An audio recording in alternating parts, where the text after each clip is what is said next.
Hi, welcome to ArcisFX. Before we start, let me introduce myself. I'm James and I've been a professional trader for 21 years. I've got some interesting chart analyses and insights to share with you, so let's get straight into it. Someone's asked me to make a video on Palladium. Now, I must caveat this whole video by saying I don't know very much about Palladium. I do know it's a metal and that it's used in various things that are useful and important in our lives, like catalytic converters for cars, but I don't trade it very much. I have done in the past, but not very much, and I don't know a lot about it. But I'm going to go through my thought process with you and let you know how I look at things like Palladium. Remember, I always like to trade commodities at extremes. So first of all, I'll be looking for price extremes for a start, but I also want to be looking at things like what's Palladium used for, where it's produced, who uses it, what the supply and demand situation's like, what the COT report says, and then also look at the technicals on the chart. So let's go through Palladium bit by bit. I'll take you through my thought process. I'm going to use one secret tool, one secret weapon in all of this, and I'm going to consult ChatGPT on Palladium and find out some basic and important facts. So I went to ChatGPT, and it's a pretty useful tool, and I asked it the basic questions, which I've just posed to you. First of all, what are the primary uses for palladium? Now, palladium is a silvery white precious metal that has a number of important uses in various industries, including catalytic converters. In cars, catalytic converters are there to reduce pollution. Electronics, bit of in electronics, particularly in capacitors, hard disk drives, ceramic capacitors, etc.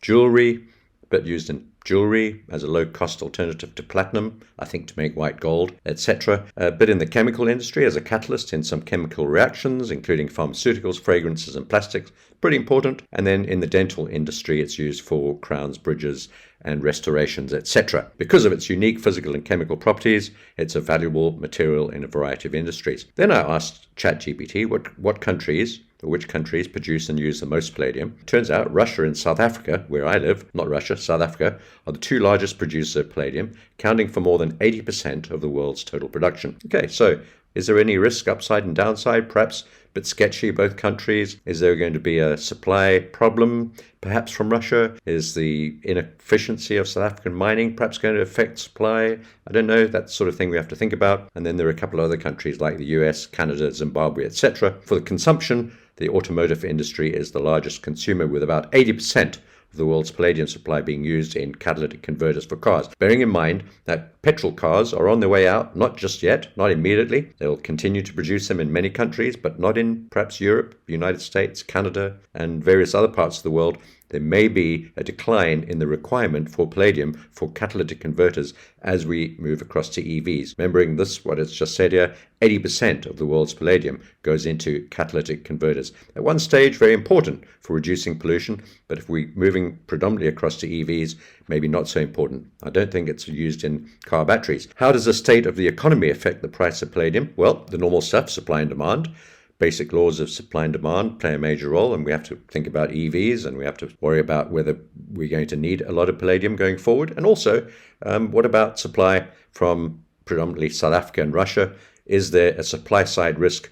I don't know. Perhaps from Russia immediately, and maybe longer term from South Africa. Economic growth, it's used in the automotive industry, and the global economy and the automotive sector can have a big impact on the price of palladium. Is a demand in the short term for petrol cars and catalytic converters on the rise or on the decrease? If the economy is going into a depression or recession, are we going to see a drop in new car sales and a demand for catalytic converters and therefore palladium? Quite possibly. Maybe even probably. And then currency exchange rates. This is really important. Palladium is priced in US dollars, and changes in the US dollar can affect the price of palladium. And there's an example here that it may become more expensive for buyers in other countries to purchase palladium, which is priced in dollars, if the price of the dollar or the dollar exchange rate against other currencies goes up. And I think in the short term, the dollar is on a bit of a bender, a bit of a rise, a bit of a rally. So that's going to affect negatively the price of palladium and other metals like gold and silver and all the rest of them, along with palladium.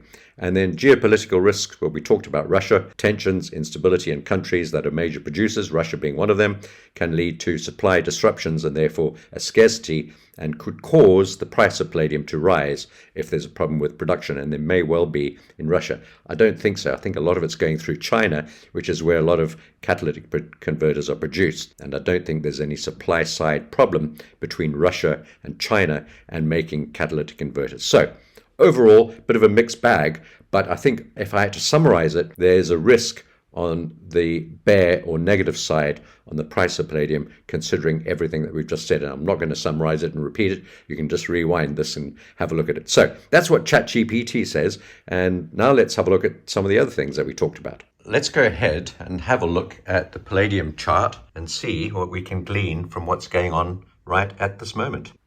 So here we have palladium on the weekly chart. Now let's have a look at where we are in terms of support and resistance and the overall trend, the moving averages, Fibonacci lines, and all that sort of thing. So I'm just going to zoom out a wee bit, and you can see, first of all, the obvious thing is that we're moving down and accelerating downwards. This is kind of a waterfall formation. It's not slowing down. It's actually speeding up to the downside. The second thing we can see is we're below all the moving averages, so that's a pretty bearish sign. Plus, we've got two moving average crossovers. You might call these the death crosses.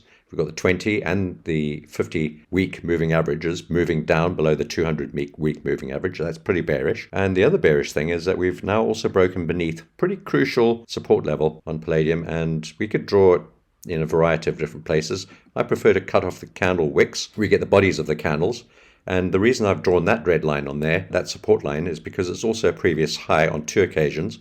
We formed a double top there, a failed double top, mind you, and then moved up through it. And when we came back down to retest it, it acted as support, and it came back down on another occasion and acted as support. And actually a third occasion, which was just a few weeks ago over here, where the same price acted as support, and that's at 1,604. And that's at the 1,604, call it $1,600 level on palladium. So where do we go from here? Well, it's definitely bearish. We've broken down through support.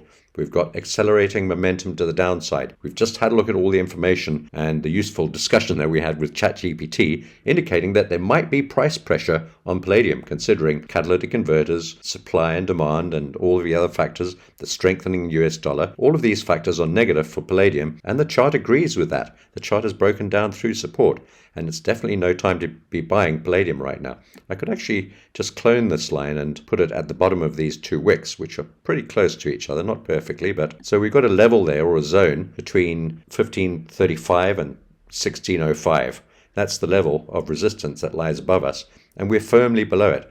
So we could say, well, what is the price target for palladium? Where do we expect this to move down? Considering that I'm assuming that many people want to be buying palladium, I would actually be selling it right now. But we've got some levels below us which are quite significant.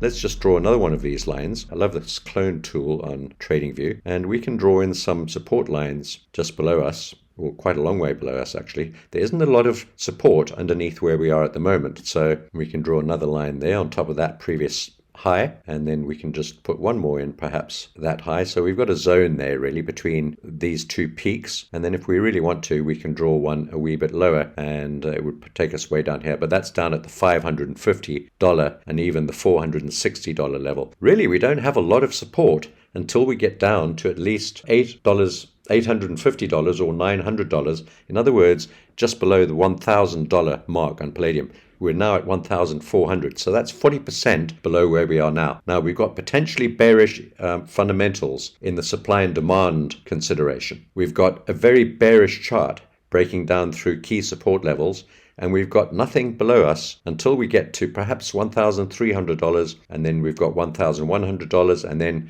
below $1,000. So the charts are lining up with what we possibly see in the fundamentals, and that palladium is looking weak. It's likely to move lower as we see demand beginning to drop off for the main use for palladium, that's catalytic converters, and we see the price of the dollar against other countries begin to increase. For me, I'd be looking to sell rallies on palladium up into the $1,535, $1,600 levels, and looking for a drop down to 1,110, 20, and potentially down to $1,000 or lower. That's my outlook on palladium. And this is a swing trading broad view. It's not a day trading view. There'll be chances if you're day trading palladium to buy and to sell. Even if you're trading intra-week, there'll be opportunities to trade in both directions. But overall, I think we're heading lower in palladium. This acceleration downwards, we've got the death crosses on the moving averages, the break below support, and not much support until we get down to $1,100 and potentially $1,000 or just below at 850 to 900. So there you have it, my outlook on Palladium. Doesn't mean I'm right or wrong,